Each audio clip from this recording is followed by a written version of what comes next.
नमस्कार, मैं हूं Amod Srivastava. Amazing thought, amazing message, amazing information की दिशा में आज एक कदम और आगे। आज की इस कहानी का शीर्षक है लव यू ऑल। आपको ये मेरी कहानी पसंद आए तो लाइक करें, शेयर करें और लाल बटन दबाकर सब्सक्राइब अवश्य करें तथा बेल आइकन दबाना बिल्कुल ना भूलें। एक प्राथमिक स्कूल में अंजलि नाम की एक शिक्षिका थीं। वह कक्षा 5वीं की क्लास टीचर भी थीं। उनकी एक आदत थी कि वह जब भी कक्षा में प्रवेश करती तो हमेशा कहती love you all, love you all बोला करती थी। मगर वह जानती थी कि वह सच नहीं बोल रही। वह जानती थी कि वह लव यू ऑल सच नहीं बोल रही। वह कक्षा के सभी बच्चों से एक जैसा प्यार नहीं करती थी। कक्षा में एक ऐसा बच्चा भी था जो उनको फटी फूटी आंख भी नहीं सुहाता था और उसका नाम है राजू। राजू मैली कुचैली स्थिति में स्कूल आ जाया करता था। उसके बाल खराब होते, जूतों के बंद खुले, शर्ट के कॉलर पर मैल के निशान। पढ़ाई के दौरान भी उसका ध्यान कहीं और ही भटकता होता था और वह लड़का बेहद लापरवाह प्रतीत होता था। मैडम के डांटने पर वह चौंक कर उन्हें देखता, मगर उसकी खाली खाली नजरों से साफ पता लगता रहता कि राजू शारीरिक रूप से कक्षा में उपस्थित होने के बावजूद भी मानसिक रूप से कहीं गायब है। यानी प्रेजेंट बॉडी अपसेंट माइंड, यानी प्रेजेंट बॉडी और अपसेंट माइंड। धीरे धीरे मैडम को राजू से लगभग नफरत सी होने लगी। क्लास में घुसते ही राजू मैडम की आलोचना का निशाना बनने लगा। सब बुराई उदाहरण राजू के नाम पर ही किए जाते थे। बच्चे भी उस पर खिलखिलाकर हंसते और मैडम उसको अपमानित करके संतोष प्राप्त करती।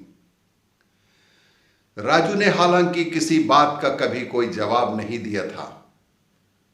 मैडम को वह एक बेजान पत्थर की तरह लगता जिसके अंदर आत्मा नाम की कोई चीज ही नहीं थी, क्योंकि प्रत्येक डांट, व्यंग और सजा के जवाब में वह बस अपनी भावनाओं से खाली नजरों से उन्हें देखा करता और फिर सिर झुका लिया करता था।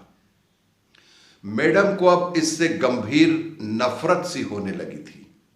मैडम को राजू से नफरत हो चुकी थी। पहला सेमेस्टर समाप्त हो गया और प्रोग्रेस रिपोर्ट बनाने का चरण आया तो मैडम ने राजू की प्रगति रिपोर्ट में यह सब बुरी बातें लिख मारी।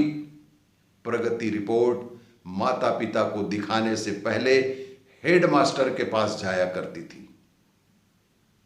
उन्होंने जब राजू की प्रोग्रेस रिपोर्ट देखी तो मैडम को बुला लिया। मैडम, प्रगति रिपोर्ट में कुछ तो राजू की प्रगति भी लिखनी चाहिए।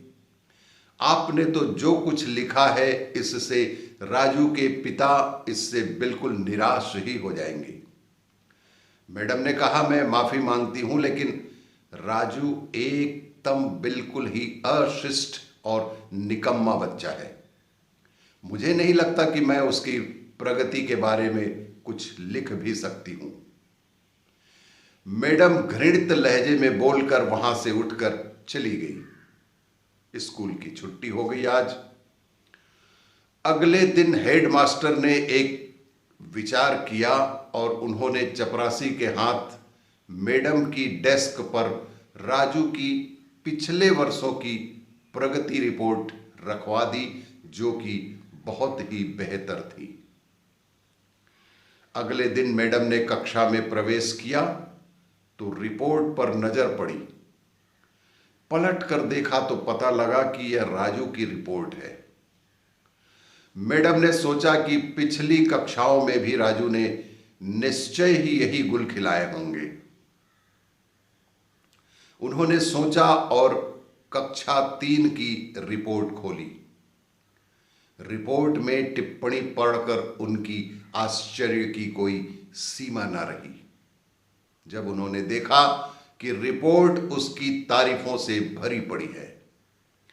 राजू जैसा बुद्धिमान बच्चा मैंने आज तक नहीं देखा। बेहद संवेदनशील बच्चा है और अपने मित्रों और शिक्षकों से बेहद लगाव भी रखता है। यह लिखा था। अंतिम सेमेस्टर में भी राजू ने प्रथम स्थान प्राप्त कर लिया है। अंतिम सेमेस्टर में भी राजू ने प्रथम स्थान प्राप्त किया था। मैडम ने अनिश्चित स्थिति में कक्षा 4 की रिपोर्ट खोली।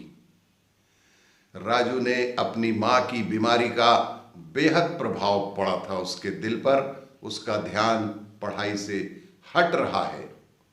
राजू की मां को अंतिम चरण का कैंसर हुआ है। घर पर उसका और कोई ध्यान रखने वाला नहीं है, जिसका गहरा प्रभाव उसकी पढ़ाई पर पड़ रहा है, ऐसा उस समय के शिक्षक ने लिखा था।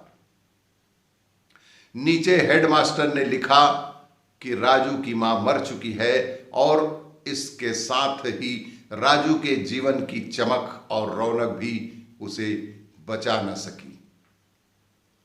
उसके शरीर की, उसके चेहरे की रौनक को हमें बचाना होगा, इससे पहले कि बहुत देर हो जाए। यह पढ़कर मैडम के दिमाग पर भयानक बोझ हावी हो गया। कांपते हाथों से उन्होंने प्रगति रिपोर्ट बंद की। मैडम की आंखों से आंसू एक के बाद एक छलकने लगे थे। मैडम ने साड़ी से अपने आंसू पोंछे। अगले दिन जब मैडम कक्षा में दाखिल हुई तो उन्होंने अपनी आदत के अनुसार अपना पारंपरिक वाक्यांश आई लव यू ऑल दोहराया। आई लव यू ऑल कहने के बाद मगर वह जानती थी कि वह आज भी झूठ बोल रही हैं, क्योंकि इसी क्लास में बैठे एक उलझे बालों वाले बच्चे राजू के लिए जो प्यार वह आज अपने दिल में महसूस कर रही थी, वह कक्षा में बैठे और किसी भी बच्चे से बेहद अधिक था।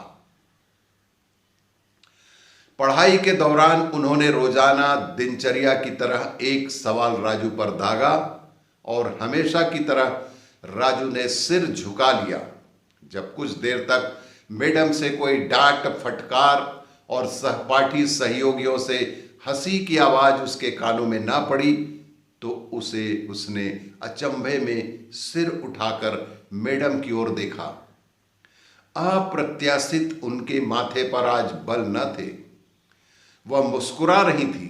उन्होंने राजू को अपने पास बुलाया और उसे सवाल का जवाब बताकर जबरन दोहराने के लिए कहा। राजू 3-4 बार के आग्रह के बाद अंततः बोल ही पड़ा।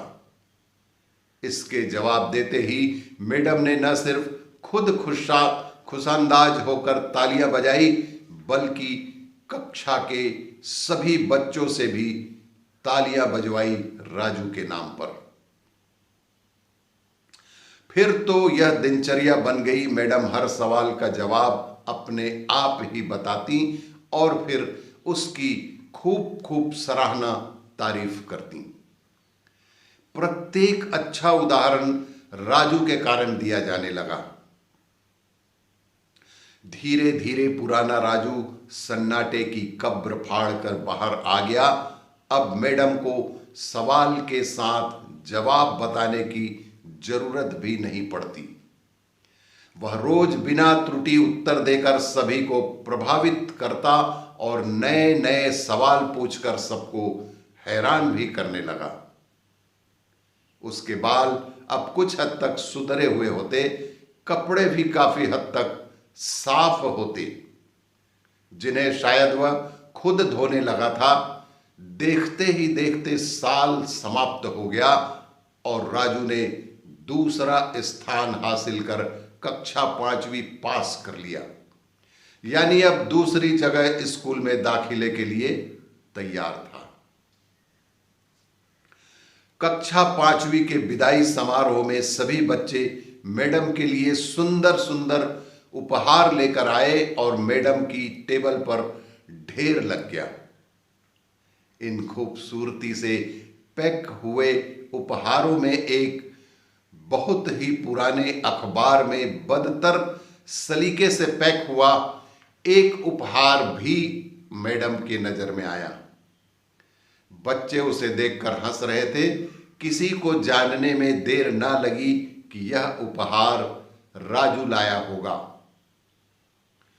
मैडम ने उपहार के इस छोटे से पहाड़ में से लपक कर राजू के द्वारा प्रस्तुत उस उपहार को निकाला।